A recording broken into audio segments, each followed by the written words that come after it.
Hi everybody, it's Friday. I'm getting ready to go to work to anchor the noon show today, but what I'd really like to tell you about is a story that I did yesterday.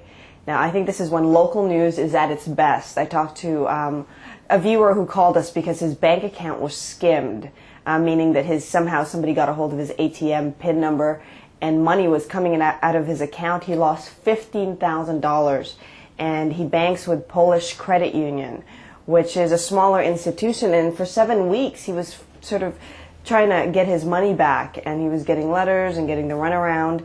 Now, we found out that major financial institutions have a policy in place that if you're a victim of fraud, you get your money back right away. You can just imagine $15,000 is a huge sum. His bank did acknowledge that he was a victim of fraud.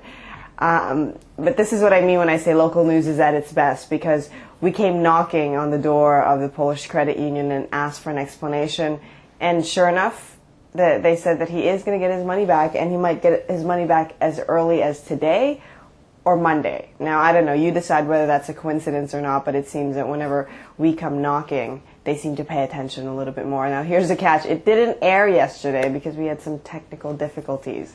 So you can just imagine how frustrated I was. But I talked to Martin, who's the guy who lost money, and when I heard the news that he was going to get his money back, then at least that was a little bit of a silver lining. I don't know what I'm working on today yet, but watch for it on City News at 6.